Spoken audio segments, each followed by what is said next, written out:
Hello friends, welcome to my YouTube channel A to Z info. दोस्तों, आज हम discuss करेंगे मौलाना आज़ाद नेशनल उर्दू यूनिवर्सिटी और से रिलेटेड बीएड और डीएलएड में आपके जनरल नॉलेज के क्वेश्चंस आते हैं, आम मालूमात से रिलेटेड, और उसमें आपका खेल से मुतालिक सवाल आते हैं। तो आज हम डिस्कस करेंगे। आप लोग को देख के पता चल गया होगा, मानो बीएड और डीएलएड के जितने भी कैंडिडेट हैं देख सकते हैं, खेल से मुतालिक जनरल नॉलेज का ये पोर्शन है, उसी को हम डिस्कस करेंगे, जिसमें आपके क्रिकेट से रिलेटेड हो जाएगा और फिर कुछ स्पेशल टर्म्स होंगे कि इस टर्म का इस्तेमाल किससे होता है, किस खेल से मुतालिक है। शतरंज में शतरंज से क्वेश्चन हो जाएंगे, शतरंज का मोजिद कौन है, शतरंज में कितने मुरब्बा होते हैं, ठीक है, और क्रिकेट या उसके अलावा भी ये सारी चीजों को भी हम डिटेल से डिस्कस करेंगे। पहली बार चैनल पे आए तो चैनल को जरूर लाइक सब्सक्राइब दोस्तों को शेयर करें, ताकि वो लोग भी मौलाना आजाद नेशनल उर्दू यूनिवर्सिटी से अवेयर हो सके और वो भी अगर एलिजिबल है तो एडमिशन ले सके। बहुत सारे लोगों को मौलाना आजाद नेशनल उर्दू यूनिवर्सिटी के बारे में पता नहीं है, लिहाजा उन तक ये वीडियो पहुंचाए ताकि उन्हें भी इसके बारे में पता हो सके और वो लोग भी तालीम हासिल कर सके। तो प्रीवियस ईयर का रोल बहुत ज्यादा होता है। बीएड डीएलएड अगर आप करना चाहते हो तो प्रीवियस ईयर का पेपर ले, वहां से प्रिपरेशन करें। तो ये प्रीवियस ईयर के लिए आप ये व्हाट्सएप नंबर है, इस पर मैसेज करके प्रीवियस ईयर पेपर एक्सेस कर सकते हैं। तो चलिए हम स्टार्ट करते हैं, देखते हैं।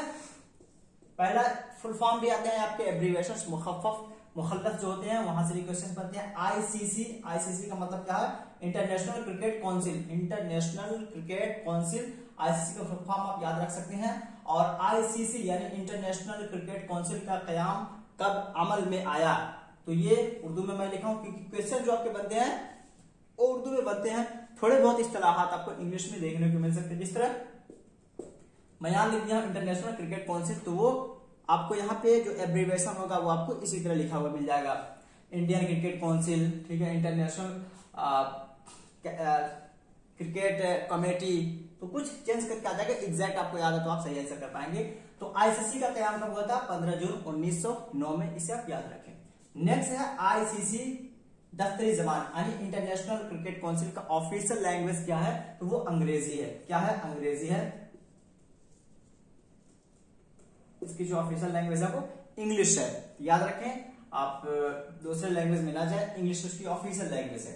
नेक्स्ट है chairman ICC international cricket council का चेयरमैन कौन है? George Barclay, George Barclay.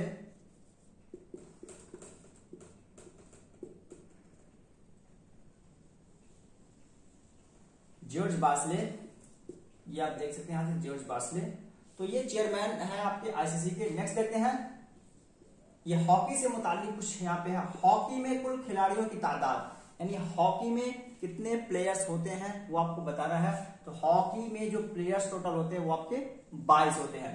Next है हॉकी के मैदान में एम्पायर्स की तादाद, यानी हॉकी का जो ग्राउंड होता है, मैच फील्ड होता है, उसमें कितने एम्पायर्स होते हैं, जो डिसीजन मेकर होते हैं, कह सकते हैं फैसल होते हैं, तो उनकी जो तादाद होती है वो 2 है। तो हॉकी के मैदान में आपके जो एम्पायर्स होते हैं वो 2 होते हैं। एक राइडर कप, एक टर्म है राइडर कप। राइडर कप है, ये किस खेल से मुतालिक है? या राइडर कप जो है किस खेल में दिया जाता है? तो ये गोल्फ में दिया जाता है। किस में दिया जाता है? गोल्फ के जो प्लेयर होते हैं, गोल्फ में इसको दिया जाता है, राइडर कप। शतरंज का मोजिद कौन है? शतरंज का मोजिद कौन है? यानी शतरंज कहां पे इजाद हुआ है? शतरंज का आविष्कार कहां पे हुआ है? चेस का आविष्कार कहां पे हुआ? तो हिंदुस्तान में हुआ है चेस का आविष्कार। चलिए आगे चलते हैं। वेलोड्रोम किस चीज के लिए मशहूर है? वेलोड्रोम एक टर्म बोला जाता है, किस चीज के लिए वो मशहूर है? तो ये ट्रैक साइकिलिंग, साइकिलिंग के लिए जो साइकिलिंग के लिए ग्राउंड कह सकते हैं बनाया गया है, अरेना के तौर पर। अरेना होता है एक, ठीक है। तो वेलोड्रोम अरेना होता है, एक तरह का कह सकते हैं पूरा ग्राउंड होता है, मैदान होता है, तो वो ट्रैक साइकिलिंग के लिए है। वेलोड्रोम का ताल्लुक किससे? ट्रैक साइकिलिंग के लिए है। एक और यहाँ पे टर्म इस्तेमाल होता है खेल से मुतालिक ही, बर्डी एंड एगल। इस्तिलाहात मुतालिक हैं। बर्डी और एगल का इस्तेलाह किससे होता है? किस खेल से मुतालिक है? ये भी आपका गोल्फ से मुतालिक है। गोल्फ जो गेम होता है उसमें इस टर्म का इस्तेमाल होता है। नेक्स्ट हमारा है जो क्रिकेट, गेंद का मौजू वजन कितना होता है? स्टैंडर्ड वेट, यानी जो हम क्रिकेट खेलते हैं वो बॉल जो होता है उसका स्टैंडर्ड वेट कितना होता है? तो यहाँ पे आपको ये टर्म याद रखना पड़ेगा, 4 से 5 ऑन्सेस। ऑन्सेस क्या है? एक तरह का वो वजन होता है। ये टर्म इस्तेमाल होता है आपके क्रिकेट के बॉल को वेट करने के लिए, उसकी वजनाई नापने के लिए। तो 5 to 6 ऑन्सेस याद रखिएगा, ये नेक्स्ट देखते हैं कॉमनवेल्थ यूथ गेम सबसे पहले कब हुआ था, यानी कब खेला गया था या कब उसका कयाम अमल में आया था। कॉमनवेल्थ यूथ गेम्स, तो ये 2002 में, 2002 इसको याद रख सकते हैं। बैडमिंटन का इजाद किस मुल्क में हुआ, बैडमिंटन का इजाद किस मुल्क में हुआ या बैडमिंटन को किस मुल्क ने इजाद किया, तो हिंदुस्तान ने इसको इजाद किया, आविष्कार किया। नेक्स्ट, शतरंज में कुल कितने मुरब्बा होते हैं, शतरंज में कुल कितने मुरब्बा होते हैं, मुरब्बा कह सकते हैं हम आपके स्क्वायर्स जो होते हैं, ठीक है, स्क्वायर्स मुरब्बा, वो आपके कितने हैं 64। एक क्वेश्चन आई थिंक कि मालूम में किसी एग्जाम में बीएड या फिर एमएड या किसी में कहीं आया हुआ है, मुझे याद नहीं आ रहा एग्जैक्ट, बट ये आया हुआ है टेस्ट में। तो 64 आपके स्क्वायर्स हैं। तो ये कुछ मतलब यूनिक फैक्ट कह सकते हैं क्रिकेट से रिलेटेड, हॉकी से रिलेटेड, शतरंज से रिलेटेड। इससे पहले वीडियोस में बना चुका हूं, सिलेबस बना चुका हूं, उन्हें आप देख सकते हैं, अपनी तैयारी आप अच्छे से कर सकते हैं। और फिर मैं कोशिश करूंगा कि नेक्स्ट वीडियो लाऊं, वो भी आपके बीए डीएलएड एमएड के जो बच्चे हैं उनके लिए कारगर हो। नेक्स्ट वीडियो में भी की हो जाए उर्दू डिक्टेशन से हो सकता है,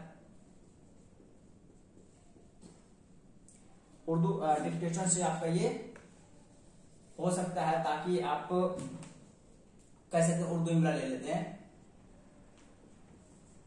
उर्दू इमला हो जाएगा आपके बीएड में, डीएलएड में और एमएड में, तीनों में ये क्वेश्चन बनते हैं। तो नेक्स्ट क्वेश्चन हमारा यही रहेगा, और कमेंट करके बताएं वीडियो आपको कैसा लगा, जरूर दूसरों तक पहुंचाएं ताकि वो लोग भी इस वीडियो से फायदा उठा सके। आप तो पढ़ ही रहे हैं और दूसरे लोग भी फायदा हासिल करें।